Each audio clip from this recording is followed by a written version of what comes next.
Welcome to Kashi with the bet. हम यहाँ पे कर रहे हैं थीम्स इन इंडियन हिस्ट्री और अभी हम उसके शायद सेकंड चैप्टर पे हैं, कॉलोनिज्म एंड कंट्री साइड। तो हमने इससे पहले यहाँ तक कर लिया था सारा। अगर आपने ये वाली वीडियोस नहीं देखी है तो इससे प्रीवियस पार्ट पे जाइए। अब आते ऐसा कंटिन्यू करते हैं हम इसके आगे। द राइज ऑफ जोतेदार्स शुरू किया जाए। अब यहाँ क्या कह रहे हैं, while many zamindars were facing a crisis at the end of 18th century. A group of rich peasants were consolidating their position in their villages. अब यहाँ क्या कह रहे हैं बताता हूँ अभी। In Francis Buchanan's survey of the Dinajpur district in North Bengal, we have a vivid description of the class of rich peasant known as जोतेदार। अब ये क्या कह रहे हैं यहाँ पे, फ्रांसिस बेकन क्या कह रहे हैं कि उन्होंने जब एक district Dinapur district north Bengal में सर्वे किया तो उन्होंने क्या पाया, एक रिच क्लास रहती है पीजेंट्स की जिसे जोतेदार बोला जाता है। और जब ये बात शुरू हुई, जब by the early 19th century jotedar had vast areas of land, acquired vast land, sometimes as much as several thousand acres. They controlled local trade as well as money lending, exercising immense power over the poorer cultivators of the region.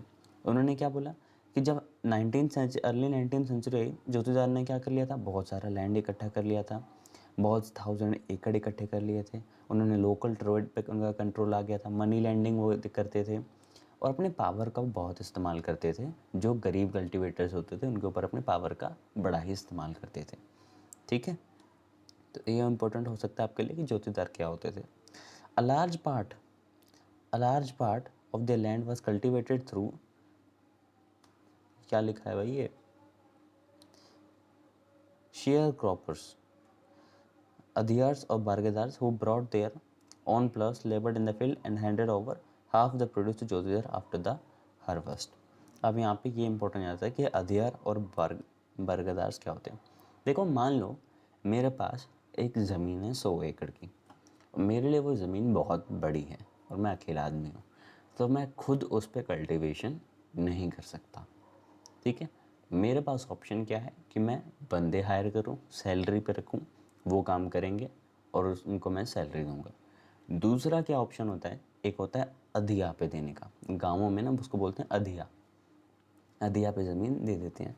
इसका क्या मतलब है कि ज़मीन पे एक बंदा आएगा, वो अपना कल्टीवेशन करेगा और कल्टीवेशन करने के बाद जितना क्रॉप बनेगी उसे बेचेगा मार्केट में, और जो पैसा निकलेगा वो आधा आधा बांटा जाएगा, मेरे में, मेरी ज़मीन, क्योंकि मेरी ज़मीन पे उसने किया, मेरे में, और उसमें भी वो भी लेगा आधा क्योंकि उसने क्रॉप्स वगैरह उगाई। ठीक है, तो ये होता है एक तरह से पार्टनरशिप होगी। ठीक है, ये होता है अधिया, ये होता है बरगदार भी कहते थे। ठीक है, तो ये भी इंपॉर्टेंट है। अब आगे क्या कहते हैं, within the villages the power of jotedar was more effective than that of zamindar. Unlike zamindar who often lived in urban areas, jotidar were located in the villages and exercised direct control over a considerable section of poor villages.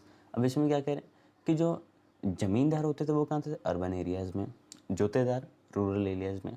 तो कह रहे कि जोतेदार का था ना वो direct control था poor villagers के ऊपर, वो अपनी पुअर विलेजर्स के ऊपर ज़्यादा चलाते थे क्योंकि वो रहते ही गाँव में थे, और रहते गांव में थे तो विलेजर जो किसान वगैरह होते थे गांव में ही मिलते थे, तो आते जाते उनको लटकाते जाते, मतलब समझ सकते हो कि कोई एक जगह डिक्टेटर रह रहा है तो उसको ज़्यादा परेशान कर पाएगा एज कम्पेयर जो दूर रह रहे। ठीक है, they fiercely resisted efforts by zamindars to increase the jama of the village, prevented zamindari officials from executing their duties, mobilized riots who were dependent on them, and deliberately delayed payments of revenue to the zamindar. In fact, when the estate of zamindar were auctioned for failure to make revenue payment, jotedar were often amongst the purchasers. अगर आपने यहाँ मेरी बात पिछली वाली मेरी videos ध्यान से देखी होगी तो यहाँ मैंने एक बात, हम एक बात पढ़ रहे थे यहाँ पे, क्या पढ़ रहे थे कि हमने पढ़ा था कि जब ज़मींदार अपना रिवेन्यू ब्रिटिशर को पे करने में फ़ेल हो जाता था तो उसकी ज़मीनों को ऑक्शन कर दिया जाता था और किसी और को ज़मींदार बना दिया जाता था। तो यहाँ पे क्या क्या, और मैंने उसमें बताया था कि ज़मींदार जो था अपने ही, जो बेचता था तो उसको खरीदने वाले जो बंदे होते थे उसके अपने ही होते थे, और वही ज़मीन खरीद लेते थे और इनडायरेक्टली ज़मींदार के पास वापस चली जाती थी। तब यहाँ क्या कह रहे हैं कि ज़मींदार का जब ज़मीन ऑक्शन होता था तो उसमें एक मेजर पोर्शन जोतेदार भी होते थे। जोतेदार रिच पीजेंट थे, वो क्या करते थे जब ज़मींदार की ज़मीनें ऑक्शन हो रही होती थी तो वो ज़मींदार की ज़मीनें भी खरीद लेते थे। ठीक है, क्योंकि उनके पास पैसा तो पड़ा ही है।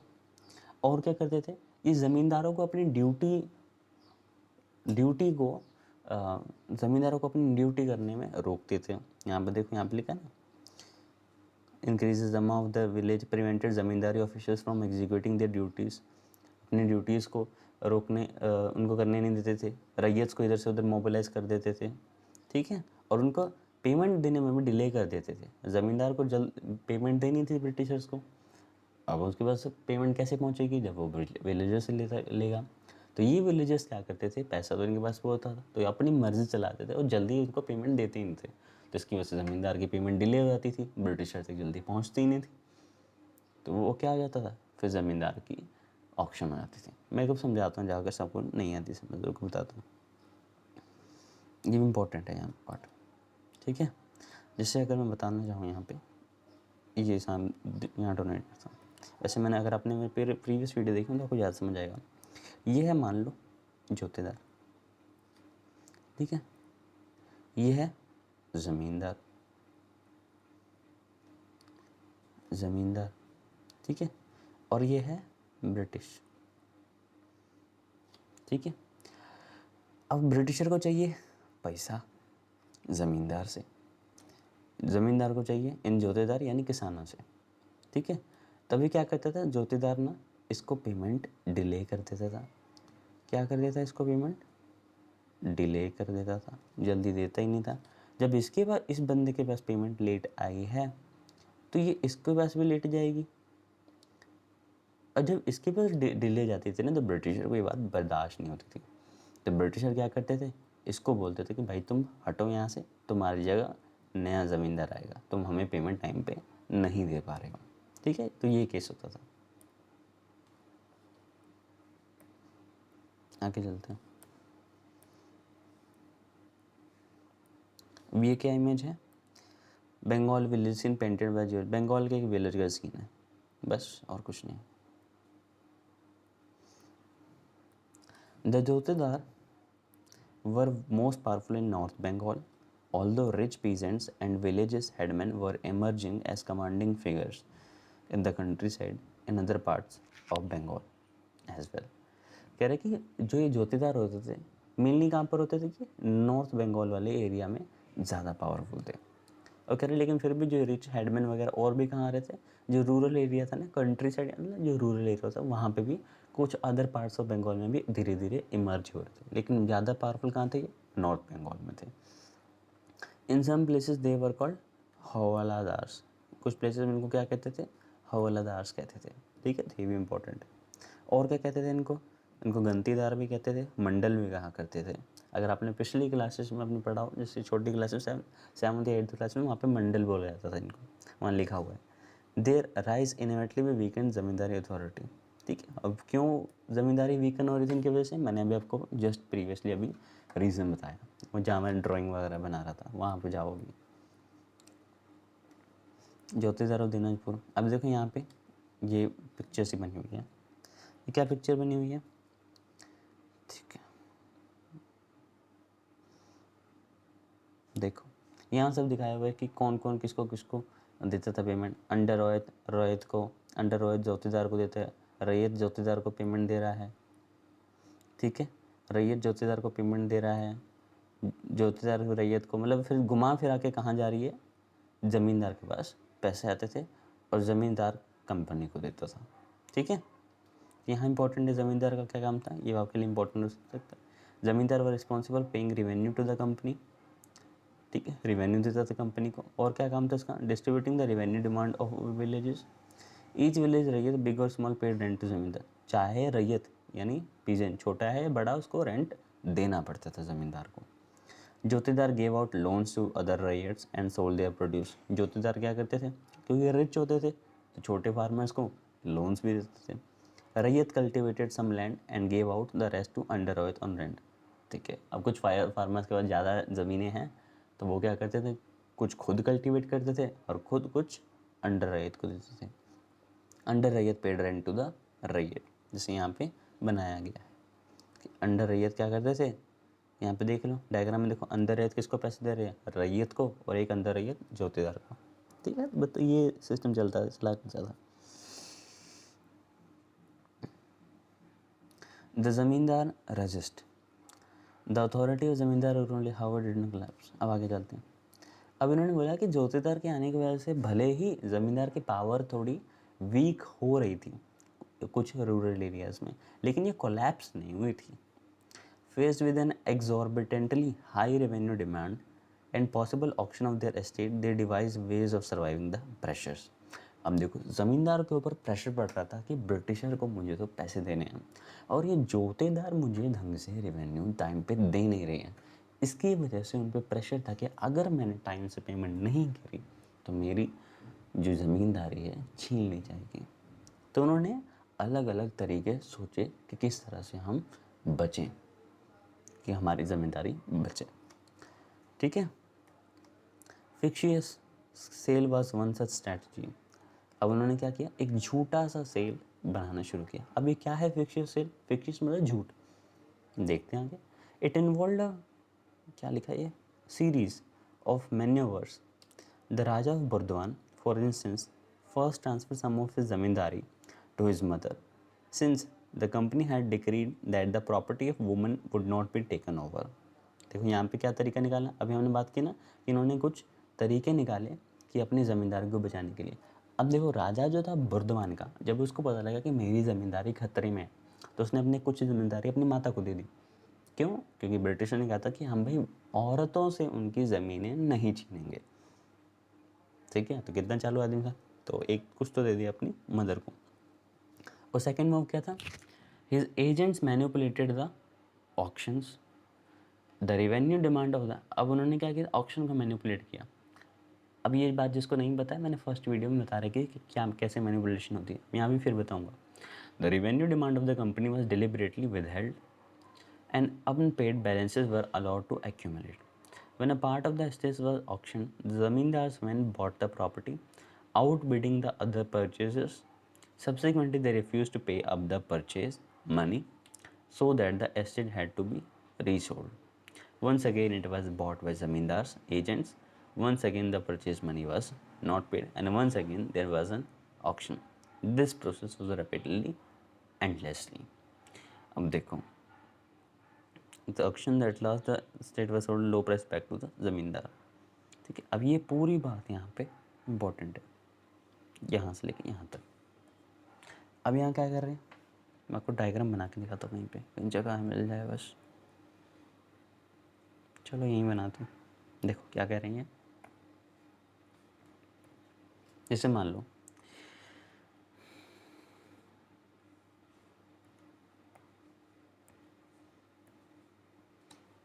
ये, मान लो इसकी ज़मींदार है। अब इसने ब्रिटिश को रेवेन्यू नहीं दे पाया टाइम पे, अब ब्रिटिशर इसकी ज़मींदारी को सोल्ड कर दिया। अब आपने मूवीज़ वगैरह में देखो, नीलामी करी जाती कि पेंटिंग भी सोल्ड करी जाती, बहुत सारे लोग आते हैं। तो ये ज़मींदार क्या करता था कि जो लोग ख़रीदने जाते हैं ना, उसमें अपने बंदे डाल देता था कि मेरे ही बंदे इसको ख़रीदेंगे। तो मान लो ये ज़मींदार अपनी, इसकी ज़मीन नीलाम हो रही है और इसकी ज़मीन किसी इसके बंदे नहीं खरीद रही, ऊंची बोली लगा के। ठीक है, अब किसकी बारी है रेंट पे करने की, अब इसकी बारी है। अब ये क्या करता था कि ये भी रेंट नहीं पे करता था कि भाई साहब हमारे पास तो पैसा ही नहीं, हम कैसे ज़मींदारी अपनी पे करेंगे। तब ब्रिटिश क्या करती थी, फिर इसकी ज़मीन ऑक्शन कर देती थी, और इसकी ज़मींदारी, इससे ज़मीन कौन खरीदता था, इससे भी ज़मीन इस ज़मींदार, ये जो मेन बंदा है, इस ज़मींदार के आदमी ही खरीदते थे। और फिर ये बोल देता था कि साहब हमारे पास पैसे नहीं है, रेंट आया ही नहीं, हम आपको ज़मींदारी कैसे पे करें। तो ब्रिटिश इसकी ज़मीन ऑक्शन कर देती थी किसी और को, और इसकी ज़मीन कौन खरीदता था, इसकी ज़मीन जो खरीदता था वो भी इसी का ही बंदा होता था, इस ज़मींदार का ही बंदा होता था। फिर उसके बाद जब अगले को बेचेंगे, फिर ऐसे प्रोसेस चलता रहता था। और एंड में जब ऐसी नहीं दे पाते थे तो ब्रिटिशर क्या करती थी, ये जो लैंड थी, ज़मीन थी, वापस लो प्राइस पे ज़मींदार को मिल जाती थी। तो ये तरीका आजमाया ज़मींदार ने। पहला तरीका तो लेडीज़ को दे देता था, दूसरा ये वाला तरीका। तो बड़ा ही चालू था ये ज़मींदार, ठीक है। The zamindar never paid the full revenue demand. The company rarely recovered the unpaid balances that has piled up. तो इससे क्या हुआ, कंपनी को पैसा ही नहीं मिल पा रहा था, ज़मींदार खेलों में उनको उलझा रहा था, तो उनके पास रेवेन्यू आता ही नहीं था। Such transactions happened on a grand scale. Between 1793 and 1804, four big zamindaris of Bengal, including Burdwan, made Benami purchases that collectively yielded as much as 30 lakh of the total sales at the auction. Over 15% were fictitious. अब यही बता रहे हैं, राजा बुर्दवान के बता रहे हैं कि इन्होंने क्या किया, बेनामी परचेजेस किए, मतलब अपने नाम पे नहीं, अपने बंदों के नाम पे खरीद लिए, लगभग 30 लाख के। और क्या पता लगा कि लगभग 15% जो थे ना, इसमें सारे फिक्शियस सेल हुए थे, झूठ, ऐसे जैसे वो तरीका बताया ना, उसी तरीके से इन्होंने ख़रीदा था। आगे चलते हैं यहाँ पे। There were other ways in which zamindar circumvent displacement, और भी तरीके थे ज़मींदार ने अपनी ज़मीन कैसे बचाई। When people from outside the ज़मींदारी bought an estate at an auction, they could not always take possession. At times, their agents would be attacked by latyals of the former zamindar. Sometimes even the raids resisted the entry of outsiders. They felt bound to their own zamindar through a sense of loyalty and perceived him as a figure of authority and themselves as his प्रजा। ठीक है, अब देखो यहाँ पे क्या करें, क्या और क्या तरीके ज़मींदार आजमाता था। जैसे आपने अगर पुरानी मूवीज़ देखी हों तो उसमें क्या होता था, जैसे मान लो कोई, अभी हर एक मूवी में होता है, जैसे देखा जाए कि कोई अपना वो लेके जा रहा है, मीटिंग हुई, पैसे लेके जा रहे हैं, रास्ते में उसी बंदे ने पैसे उसे छीन लिए मार के। तो ज़मींदार भी ऐसे करता था, ज़मींदार की ज़मीन बिक गई, अब वो जा रहा है बंदा अपने कहीं रास्ते में, ज़मींदार के बंदे जो लाठी लेके आते थे, उनको लठियाल कहते थे, मारते थे उसके बंदे को, खुद एकदम धड़ाधड़ धड़ाधड़ बहुत पीटते थे, और वापस में उससे ज़मीन ले लेते थे। दूसरा तरीका क्या, दूसरा और क्या होता था, जो इनके फार्मर्स होते थे ना, जो फार्मर्स होते थे वो क्या कह रहे हैं, देखो पहला पॉइंट तो मैंने यहाँ तक बता दिया, ठीक है, अभी तक मैंने यहाँ तक बताया। दूसरी बात क्या कह रहा है कि समटाइम्स जो रैयत होते थे ना, वो भी आउटसाइड चाहते नहीं थे कि बाहर का कोई बंदा आके ज़मीन ले ले और हम पे अपना रौब झाड़े। तो जो पुराना ज़मींदार होता था ना, जिसके ज़मीन बिक जाती है, तो उसको ना अपना एक तरह से अथॉरिटी मानते थे, लॉयल होते थे फार्मर, कहते थे कि हमें आउटसाइडर नहीं चाहिए, सरकार आप ही हमारे ज़मींदार रहोगे, आप ही ज़मीन ले लो, ठीक है। तो अपने आप को वो क्या कहते थे, प्रजा कहते थे ज़मींदार की, ठीक है। पता नहीं है क्या इतना ज़मींदार को मानते थे कि बड़े ही अच्छे होते थे ज़मींदार, खून चूसते थे इनका और कुछ नहीं करते थे, ठीक है। By the beginning of the, तो ये सारे इंपॉर्टेंट है कि ज़मींदार ने किस किस तरीके से अपना ज़मीन बचाई थी। ये कौन है भाई, Maharaja Mehtab Chand. Tejchand was the raja of Burdwan, ये राजा बुर्दवान थे। Subsequently under Mehtab Chand the state prosper, Mehtab Chand, ये कोई इंपॉर्टेंट नहीं है, बस ऐसी नाम आ सकता है इंपॉर्टेंट कि बुर्दवान में कौन था राजा, ठीक है, ये इंपॉर्टेंट हो सकता है। By the beginning of 19th century, Precious was over. Thus, those who had survived the troubles of 1719 consolidated their power. Rules of revenue payment were also made somewhat flexible. As a result, zamindari power over the villages was strengthened. It was only during the Great Depression of the 1930 that they finally collapsed and Jotidar consolidated their power in the country. ज़्यादा कुछ है नहीं इसमें important, बस ये बताया कि जब ग्रेट डिप्रेशन आया तो उनकी पावर ख़त्म हो गई, ज्योतिदार वापस आ गए, उनके पास पावर चली गई, इसमें कुछ इंपॉर्टेंट था नहीं। अब ये देख लो इंपॉर्टेंट है कि बेनामी क्या थी। बेनामी क्या है, मतलब अनोनिमस, कोई नाम नहीं। Is a term use in Hindi and several other Indian languages for transaction made in the name of a fictitious or a relatively insignificant person where is a real beneficiary means unknown. मतलब ये क्या है, मतलब दूसरे के नाम पे ज़मीन खरीदते हैं, बाद में खुद ले लेते, वही मतलब झूठे नाम का यूज़ करना, ज़्यादा है नहीं कुछ। लठियाल क्या होते हैं? Literally one who wields the lathi stick, function as strong man of zamindar. बस देखा होगा आपने मूवी में, पुरानी मूवी में लाठी लेके चलते थे लोग, ज़मींदार के बंदे होते थे, पीटने लग जाते थे हीरो को, बस वही बात है। Many of the changes we are discussing were documented in detail in report that was submitted in British 1930। Important कहाँ है यहाँ पे?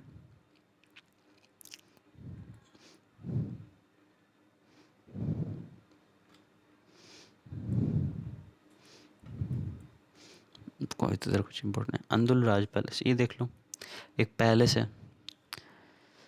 कब का पैलेस है भाई ये?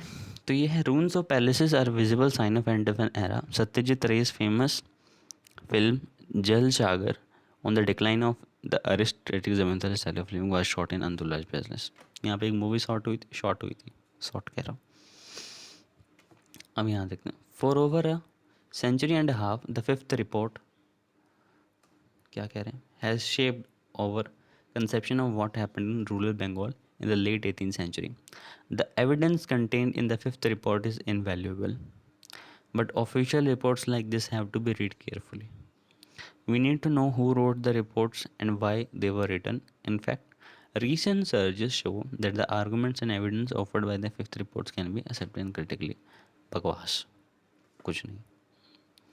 Researchers have carefully examined the archives of various Bengal zamindars and the local liquor district to write about the history of colonial rule in Bengal. They indicate that intent on criticizing the maladministration of the company. The fifth report exaggerated the collapse of traditional zamindari power, as also overestimated the scale on which zamindar were losing their land.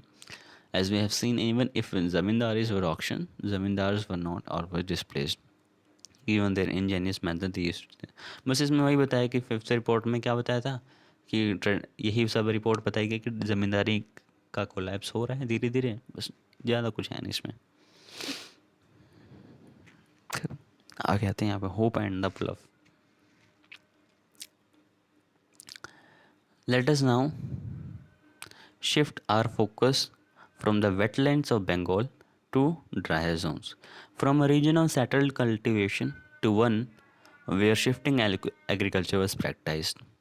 अब इसमें किसकी बात करेंगे कि जहाँ पे cultivation के लिए उतना ढंग का ज़मीन बढ़िया नहीं थी, एक ज़मीन से दूसरी जगह ऐसे करना पड़ता था practice. You will see changes that came about when the frontiers of the peasant company expanded towards swelling. बस आगे बढ़ते हैं यहाँ पे मेन बात। इन द हिल्स ऑफ राजमहल, आगे बढ़ते हैं कि 19th सेंचुरी में बुचानन ट्रैवल थ्रू राजमहल हिल्स में गए ये। From his description the hills appeared impenetrable, मतलब इम्पेनिट्रेबल मतलब जिसमें जाया ना जा सके, ऐसा ही थे हिल्स वहाँ के। एक ऐसा जोन जहाँ पे बहुत कम ट्रैवल्स घुमा करते थे, एक ऐसा एरिया जहाँ पे डेंजर है ही है माना जाता था।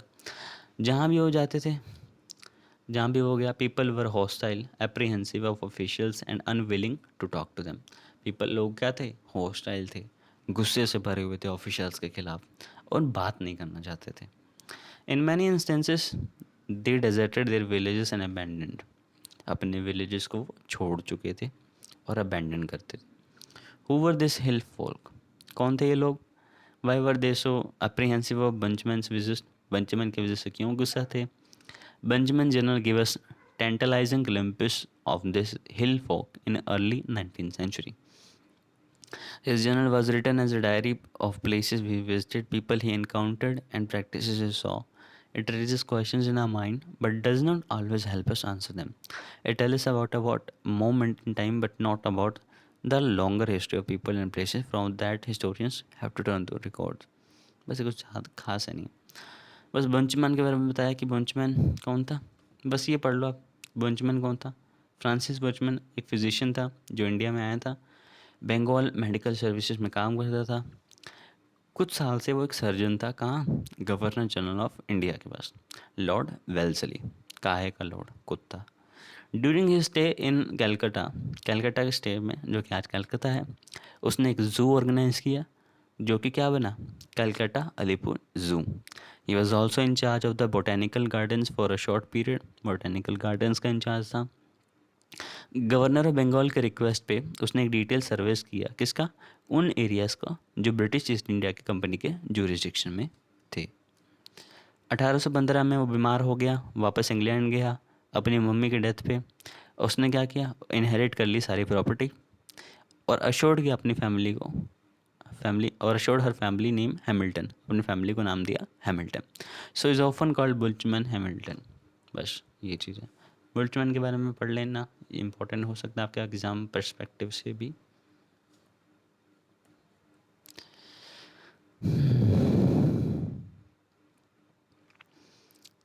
हम यहाँ से पढ़ते हैं। If you look at the late 18th century revenue records we learn that these hill folk were known as Paharis. Hill में रहने वाले लोग को आज भी क्या कहते हैं, पहाड़ी कहते हैं, उस टाइम भी पहाड़िया कहते हैं, पहाड़िया। दे लिव्ड अराउंड द राजमहल, राजमहल के हिल के पास रहते थे। सबसिस्ट डिपेंड करते थे फॉरेस्ट प्रोड्यूस पे और प्रैक्टिस करते थे क्या, शिफ्टिंग कल्टीवेशन। शिफ्टिंग कल्टीवेशन क्या आती है, आज यहाँ तुमने फसल उगाई, फसल उग गई यहाँ पे, ले लिया फसल, अगली बार कहीं और जगह उगाओगे, क्योंकि वहाँ पे थोड़ी ज़मीन वगैरह क्या क्या कह सकते हो दिक्कत आती है। They cleared patches of forest by cutting bushes and burning undergrowth. Forest को काटते थे ये लोग, ठीक है। और on this patches enriched by potash from the ash the Paharis grew variety of pulses and millets for consumption. क्या करते थे कि जहाँ पे झाड़ियाँ वगैरह होती थी ना, उसको काटते थे और वहाँ जला देते थे उसको। जलाने से क्या होता था कि ज़मीन पे एक मिनरल आ जाता था उस आग से, जिसको बोलते हैं पोटैश, और वो पोटैश दालों की ग्रोथ के लिए बहुत अच्छी होती है, तो इसलिए उन्होंने वहाँ पे पल्सेस और मिलेट्स ग्रो करते थे। They scratch the ground lightly with hose, cultivated and cleared land for a few years, then it left it fallow so it could recover its fertility। तो ये थोड़े समझदार लोग थे, ठीक है। इनको पता था कि अगर हम लैंड को कुछ टाइम के लिए छोड़ देंगे तो इनकी फर्टिलिटी वापस आ जाएगी, हम फिर से इस पर ग्रो करने लग जाएंगे, ठीक है। इंपॉर्टेंट है पार्टी वाला। From the forest they collected Mahua. Forest से क्या कलेक्ट करते थे वो लोग, महुआ कलेक्ट करते थे, एक ऐसा फ्लावर फूड इसमें मतलब silk cocoon and silk cocoon पकड़ते थे ये लोग, रेजिन, वुड, किसके लिए, चारकोल बनाने के लिए। Undergrowth that spread like a mat below like a mat below the trees and patches of grass that covered the land. बस ये सब चीज़ें यहाँ से बटोर के लेके जाते थे, तो ये आपके लिए इंपॉर्टेंट हो सकता है, जंगलों से क्या लेके जाते थे। अभी आपको दिखा रहे हैं कि राजमहल में विलेज कैसा दिखता था, जो कि पहाड़ी इलाका था, ठीक है। बस इंपॉर्टेंट इसमें अब पढ़ना हो, अपनी नॉलेज के लिए पढ़ना हो तो पढ़ लो। The life of the pahadis, पहाड़ी की लाइफ कैसे थी, वो एक हंटर्स की तरह रहते थे, शिफ्टिंग कल्टिवेट करते थे, फूड गैदर रहते थे, चारकोल प्रोड्यूस करते थे, सिल्क वॉर्म को रियर करते थे, मतलब उनसे धागे वगैरह कॉटन निकालते थे वगैरह, कपड़े बनाते थे। Was thus intimately connected to the forest, बस मतलब बिल्कुल फॉरेस्ट से कनेक्ट थे ये लोग। कहाँ रहते थे, हटमेंट में रहते थे। कहाँ, टैमरिन ग्रो, टैमरिन क्या होता है, इमली, इमली के ग्रोवर्स में, मतलब इमली के पेड़ पौधे जहाँ होते थे वहाँ रहते थे। कहाँ रेस्ट करते थे, मैंगो ट्रीज़ की छाँव में रेस्ट करते थे, अपने पूरे रीजन को अपनी लैंड मानते थे।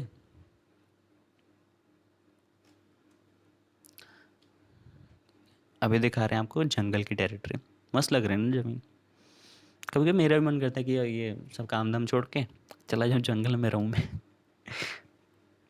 नेचर से बड़ा प्यार सा है, लेकिन पॉल्यूशन फिर भी करता हूँ, बाइक चलाता हूँ, सभी करते हैं, मजबूरी है।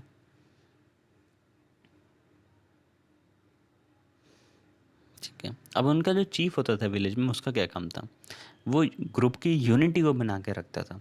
जो डिस्प्यूट होते थे उनको, लड़ाई झगड़ा हो जाए उनको सेटल करते थे, ठीक है।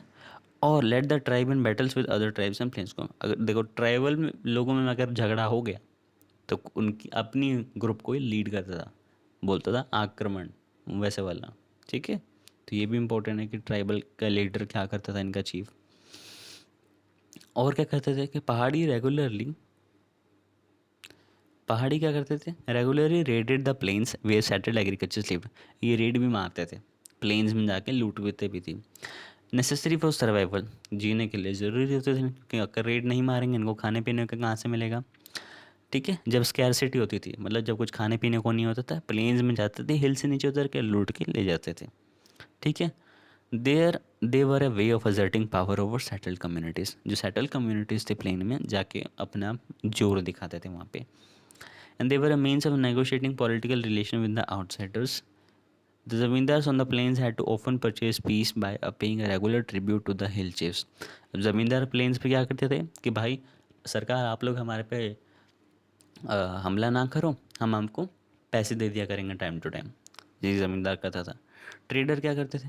Trader similarly gave a small amount to the hill folk for permission to use this passes controlled by them. Trader भी कुछ दे देते थे, परमिशन देते थे अपनी, कि भाई आओ थोड़ा बहुत अपना जो करना है करो।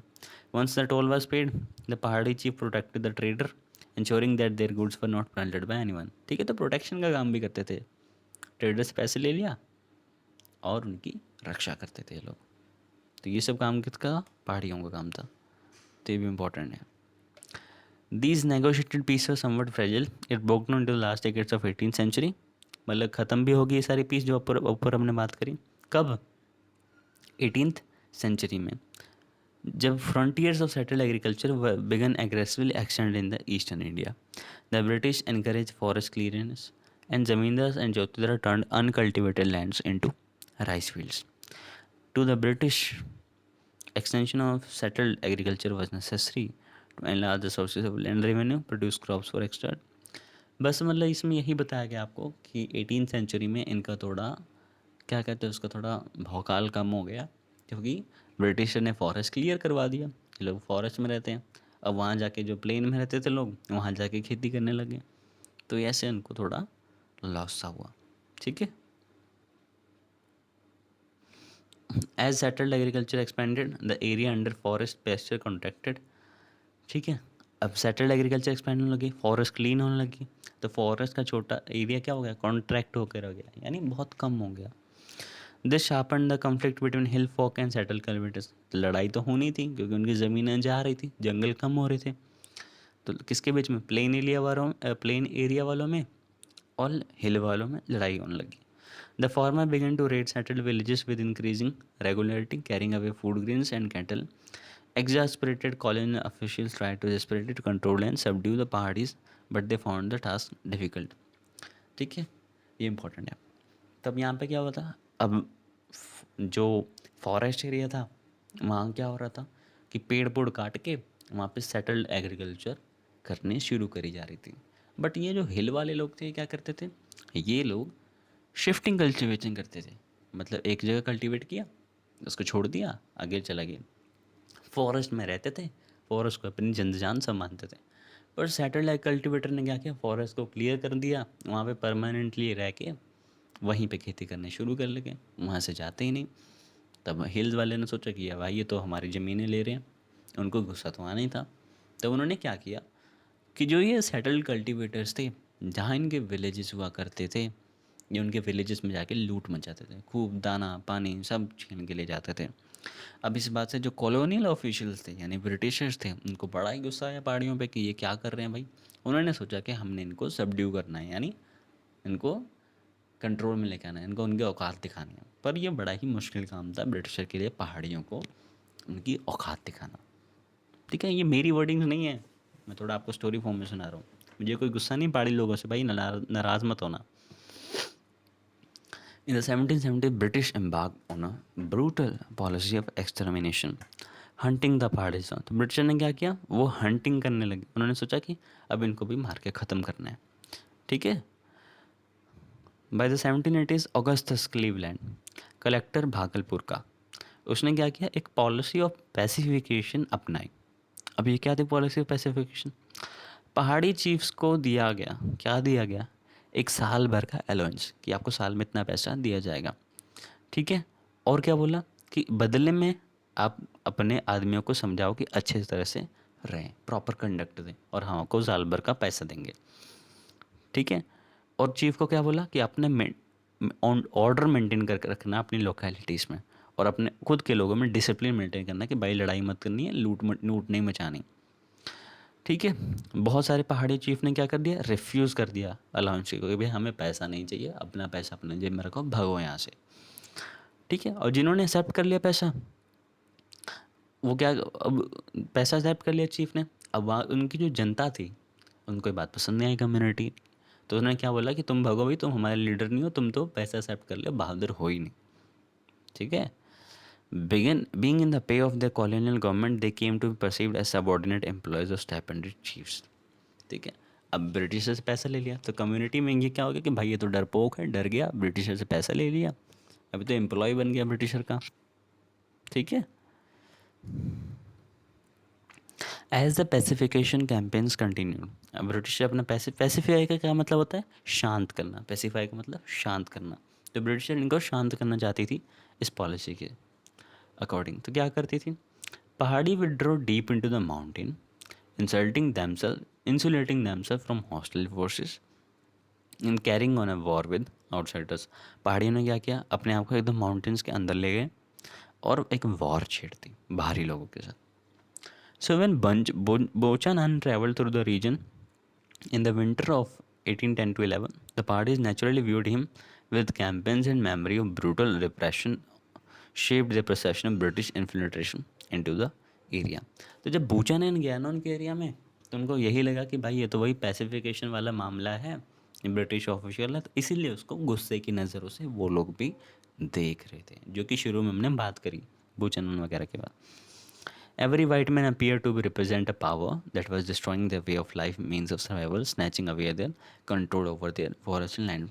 तो हर एक वाइट आदमी को वो क्या सोचते थे कि हमारे जीने के तरीक़ों को बर्बाद करने आए हैं, हमारे सर्वाइवल को मुश्किल करने आए हैं, और हमसे हमारी कंट्रोल फॉरेस्ट लैंड्स वगैरह से छीनने आए हैं। इनके दिमाग में वाइट मैन के खिलाफ ये इमेज बन चुकी थी। ठीक है। By this time, in fact, there were never intimation of danger. Santhal were pouring into the area. और क्या रहते हैं डेंजर इनको पहाड़ियों को, कि संथल लोग आ रहे थे इस एरिया में, वो फॉरेस्ट को क्लियर कर रहे थे, टिम्बर काट रहे थे, लैंड पे हल चला रहे थे, और उस पर राइस और कॉटन कर रहे थे। ये भी डेंजर था उनके लिए कि भाई नई ट्राइब आ गई अब यहाँ पे। लोअर हिल्स कौन ले गया, संथल सेटलर्स ले गए, संथल के लोग ले गए।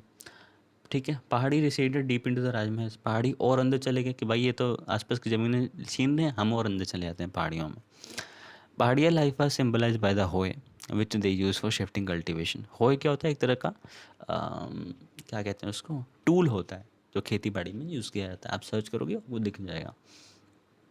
Settler came to represent power of the plough, battle between the hoe and the plough was long one, मतलब लड़ाई चली दोनों के बीच, संथल और उसके बीच में। तो ये इंपॉर्टेंट है कि और क्या इंपॉर्टेंट, और कौन लोग थे जिन्होंने उसको वो किया, पहाड़ियों की लाइफ को दिक्कत में लाया। डेंजर क्या थे पहाड़ियों के लिए, तो संथल भी डेंजर थे।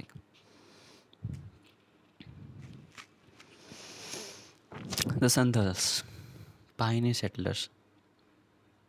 अभी रहने दे, क्या बस करें, वीडियो काफ़ी लंबी होगी, अभी तो चैप्टर काफ़ी बड़ा है, इतना ही रहने देते हैं, आज के लिए काफ़ी है।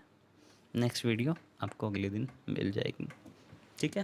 तो ज़्यादा कितना पढ़ो इसको, इसी को रिवाइज करो, पिछला जितना पढ़ा है रिवाइज करो, रिविज़न इज़ मस्ट। ठीक है। बाय।